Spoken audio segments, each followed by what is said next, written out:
Here is a very interesting story of two doctors who got the exact same type of job as an attending physician or a consultant in the USA with zero prior US experience. This is not a clickbait. One of them had USMLE, the other one did not have USMLE. Can you guess who is getting paid more? Hi there, Dr. Rajiv Iyer here from IMG Secrets.com. We bring with the experience of guiding hundreds of doctors like you, plus we also help dentists and nurses. Now this is a story of two doctors whom we actually helped with their one-on-one coaching, plus also build their application and interviews and things like that. Now interestingly, both these doctors are quite well trained. They have finished their PG from their home country. In this case, both of them from India, and they did not have any US experience prior. Now, when they reached out to us, one of them had completed USMLE steps and was ECFMG certified, and the other one did not have any ECFMG certification. In spite of that, I was convinced that their profile looked pretty nice, and then I suggested they should apply for an attending physician in the USA. Interestingly, both of them have interviews at multiple places, and they also get offers from quite a few places. Interestingly, when I looked at the offer, when I heard how much they are getting paid, I was like, wow, this person with USMLE is getting paid approximately $150 an hour. The numbers are given based on the year. I'm telling you based on the hour. And the person without USMLE is getting paid a lot more at $250 an hour. Now, when you think of this salary over the period of 1 year, you're looking at a difference of $150,000 approximately. This is like 1.5 lakh US dollars. That's a big money. Now, how is this even possible? You might be wondering. Well, here are some of the differences between these two candidates. Excellent candidates, no doubt. This is why they got an offer for a job even with zero prior US experience. One of the candidates without USMLE had training in couple different countries and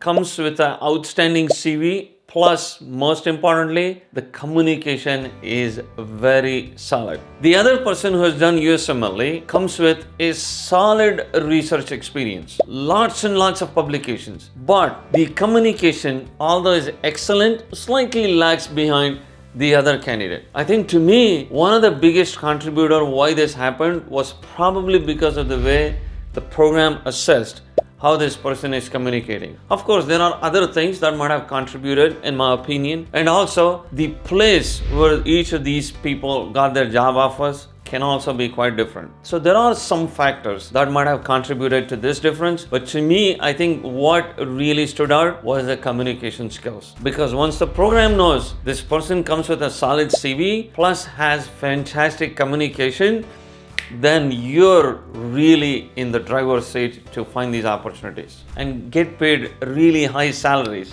in these positions. And we're looking at salaries of not trivial.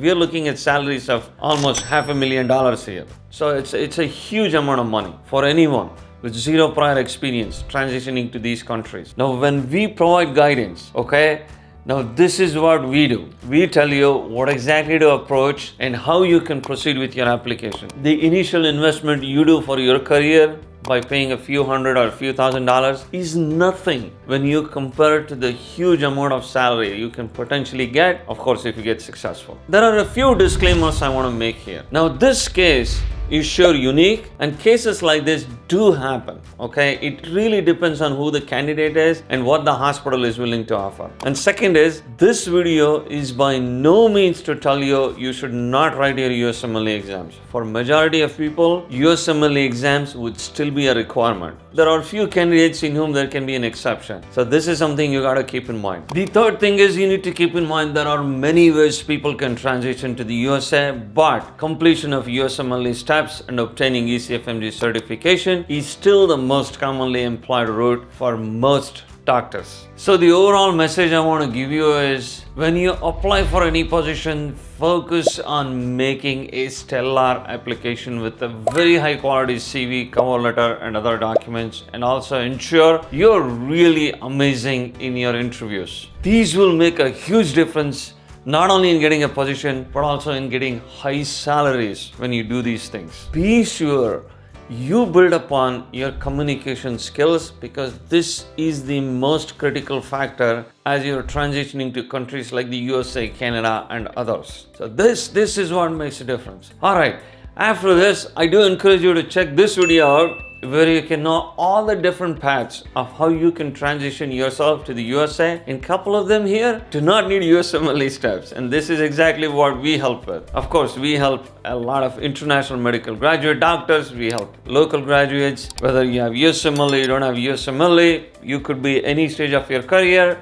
If you're confused how to approach your situation, you can always go to our website www.imgsecrets.com, book an appointment with me or one of our experts. We will be more than happy to help you. And tell me, does this information surprise you? Any questions, do post in the comments below. Take care, stay safe, I'll talk to you soon.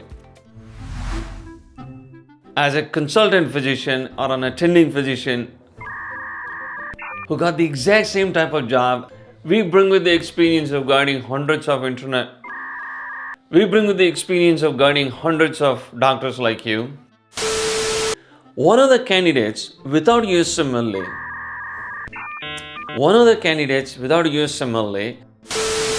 and the third thing is, even though